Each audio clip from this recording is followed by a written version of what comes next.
Amen. Bwana Yesu asifiwe. Kwanza nashukuru Mungu kwa nafasi niliyopata na kibali ili mpendwa tushare na wewe neno la Mungu. Niko na swali. Mimi nauliza swali. Wanawake wanastahili wafunze kwa makanisa ama hawastahili wafunze? Wanastahili wakuwe mapasta ama hawastahili wakuwe mapasta? Nataka tujifunze kutoka kwa mtumishi wa Mungu Paulo na tujaribu kujifunza Paulo alikuwa anamaanisha nini. Kitabu ya kwanza ile ndasoma.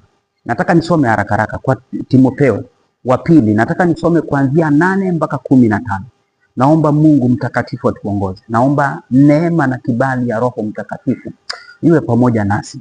Basi nataka wanaume wasalishe kila mahali, huku wakiinua mikono iliyotakata, pasipo hasira wala majadiliano. Vivyo hivyo wanawake na wajipambe kwa mavazi ya kujistahiri. Hii neno la kujistahiri, wacha kidogo tu, naomba tu kidogo tu tuisome kwa Kizungu. Kwa Kizungu inasema hivi. Kwa Kizungu ukisoma the book of the First Timothy kuanzia 8, I desire therefore that men pray everywhere, lifting up holy hands without wrath and doubting. In a like manner also that the women adorn themselves in a modest apparel. Nilikuwa najaribu kutafuta maana ya hiyo neno modest apparel, nikapata ni ya kwamba inamaanisha wearing clothing that minimizing skin exposure. At least ile nguo anavaa inafunika mwili. Wacha tuendelee. Hiyo ni neno kujisitiri, pamoja na adabu nzuri na moyo wa kiasi, si kwa kusuka nywele wala kwa dhahabu na lulu wala kwa nguo za thamani, bali kwa matendo mema, kwa iwapasavyo wanawake wanaokiri uchaji wa Mungu. Verse 10. I'm not good in Kiswahili. Siko mzuri sana kwa Kiswahili. But which is proper for women professing godliness with good work. Which is proper. Ukisoma hiyo verse 10 kwa Kizungu inasema but which is proper for women professing godliness with good work. Tuendelee pale 11. Inasema wanawake na ajifunze katika utulivu, akitii kwa kila namna. Underline your word, kutii kwa kila namna. Simpi mwanamke ruhusa ya kufundisha. Underline hiyo kufundisha, wala kumtawala mwanamume. Underline hiyo mwanamume, bali awe katika utulivu, kwa maana Adamu ndiye aliyeumbwa wa kwanza. Hiyo ni reason ya kwanza ile anatoa ya kwamba ile wanawake wakuwe watiifu na wanawake wasifundishe katika kanisa. Anasema reason yake ya kwanza ni Adamu ndiye aliyeumbwa wa kwanza. Sasa mwanamke haizi kuwa juu yangu kwa sababu mimi ndio niliumbwa wa kwanza. Hiyo ndio kwa maana maandiko matakatifu yanafunza kwamba mimi ndio kichwa kwa nyumba, na Hawa baadaye. Wala Adamu hakudanganywa, ila mwanamke alidanganywa kabisa, akaingia katika hali ya kukosa.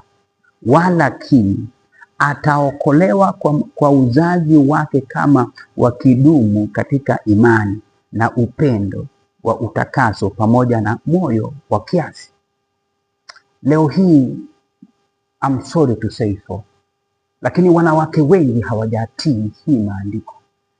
Kutoka kwa mavazi, jinsi vile mtumishi wa Mungu Paulo anatufunza kuhusu mavazi, na kutoka kwa kutawala wanaume. Leo hii wanawake wengi wanataka watawale ndani ya mandoa, na ndio kwa maana ndoa mingi ziko na shida.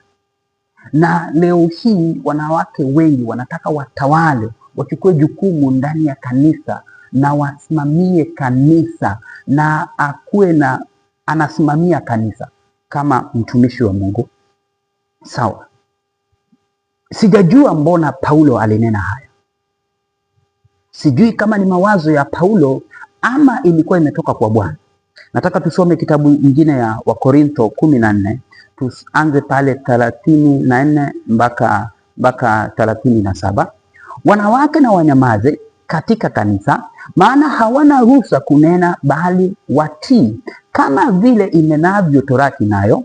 Nao wakitaka kujifunza neno lolote, na waulize waume zao wenyewe nyumbani mwao, maana ni aibu wanawake kunena katika kanisa.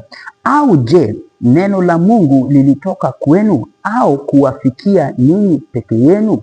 Mtu akijiona kuwa ni nabii au mtu wa rohoni, na ayatambue hayo ninayowaandikia, ya kwamba ni maagizo ya Bwana. Paulo anasema ni maagizo ya Bwana, sio yake, ni maagizo ya Bwana. Nikawa najiuliza maswali wakati nilikuwa nasoma haya maandiko, nikawa najiuliza maswali. Ni kwa sababu gani mtumishi wa Mungu Paulo alinena maneno mzito kama haya, ya kwamba mwanamke hastahili kukua? Mimi naona ni pasta, naona ni kitengo cha pasta anawatoa, kitengo cha kufundisha kwa kanisa anawatoa. Ni kwa sababu gani alitoa maono kama haya? Ukisoma hii kitabu cha Wakorintho 14:34 mpaka 37, Paulo anasema mzuri pale, sio maagizo yake, anasema ni maagizo ya Bwana.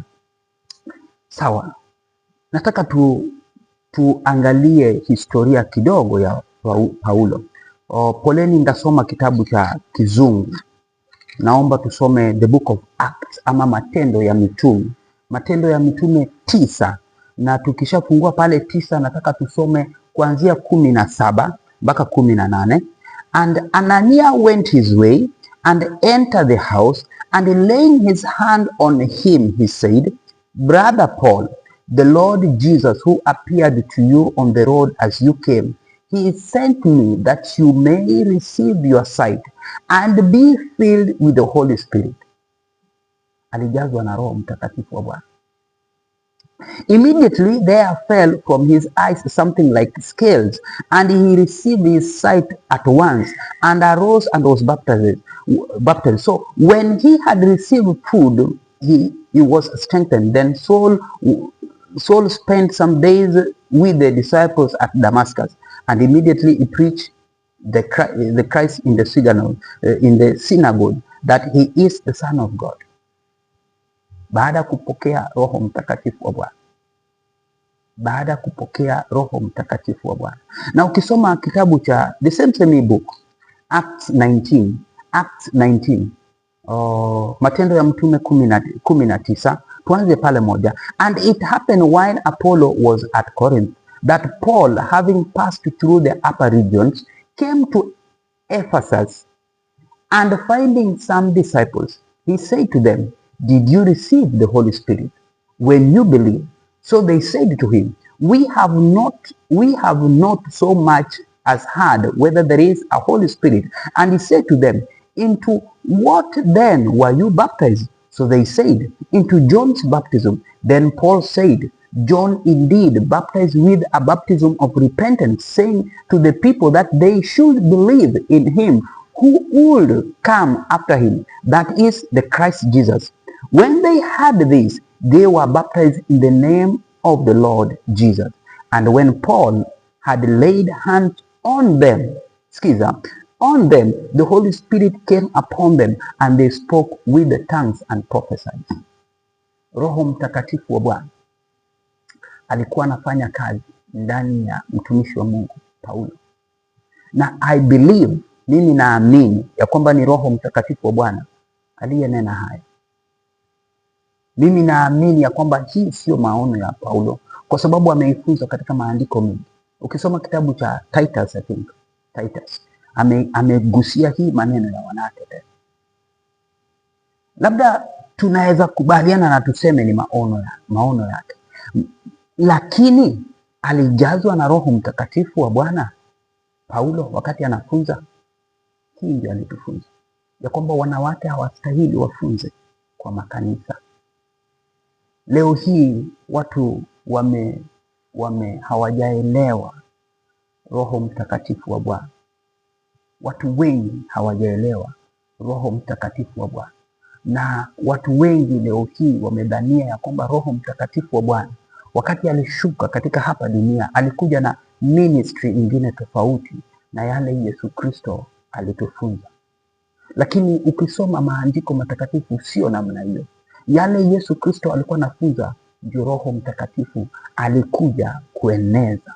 Biblia inasema, ukisoma kitabu cha Yohana Mtakatifu 14:26, lakini huyo msaidizi, Biblia inamuita msaidizi, amekuja kunisaidia katika huduma yangu, katika ile huduma Mungu atanibariki nayo, katika ile kibali Mungu atanipa. Labda mimi naweza kuwa mwimbaji, anakuja kunisaidia katika ile kuimbaji. Mimi ni intercessor, anakuja kunisaidia katika ile intercession.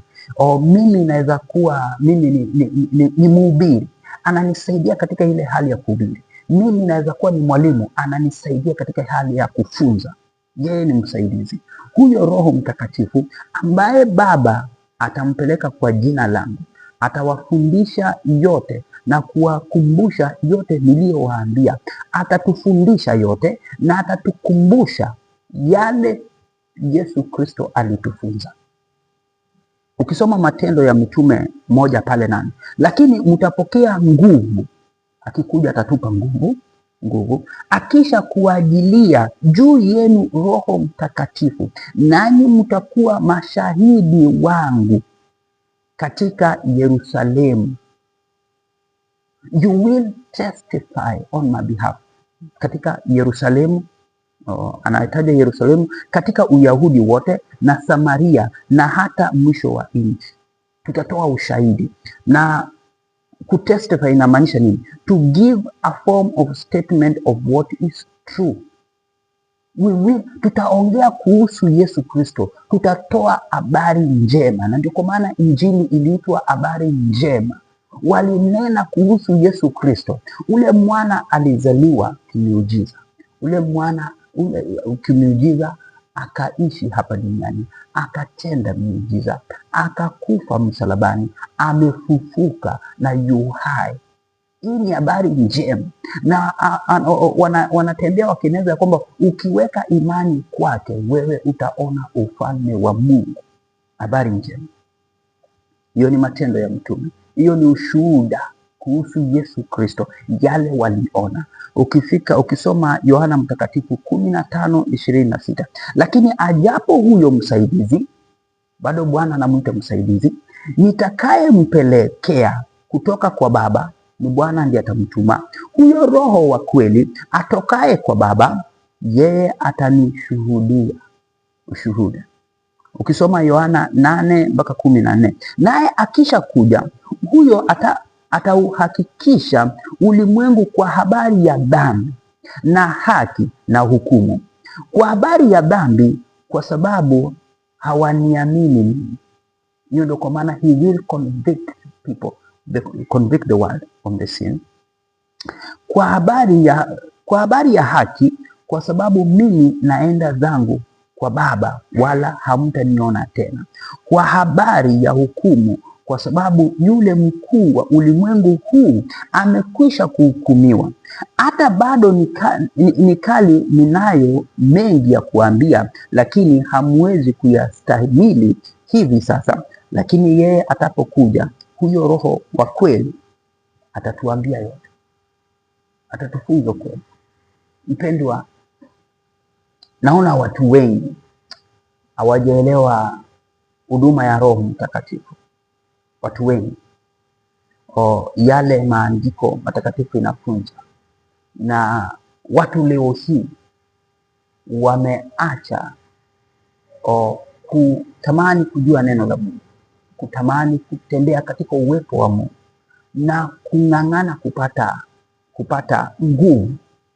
Na ndio kwa maana leo hii ukienda iko makanisa leo hii zinafanya masarakasi na wanatapeli wa Kristo wengi. Unaona mtumishi wa Mungu ati anadanganya watu ati amerusha mguu hivi na watu wameanguka. Mwingine anachukua koti, anafanya koti hivi na watu wanaanguka chini. Jiulize ndani ya mioyoni mwako, Mungu anaweza kuja na afanye mchezo kama hayo ndani ya kanisa? Just ask yourself a simple question. Mungu atafanya kama mimi, kama president hawezi cheza na ile power ile alipewa ile, yani ile power amepewa na wananchi kusimama kukaa katika ile kiti pale kama president yetu na kutoa order. Sasa hivi vitoa order hivi ovyo ovyo, lakini sasa mtu anaweza iko siku nyingine niliona mtumishi wa Mungu mwingine ati yeye anatembea na magoti na anaambia mtu wewe kimbia, na namwambia ya kwamba hauwezi nitangulia hata nikitembea na magoti. Sasa ule mtu anakimbia, anajaribu kuamka anaanguka, anajaribu kuamka anaanguka, na huyu mtumishi wa Mungu anakuja anatembea na magoti na anampita. Anaambia kanisa, you see.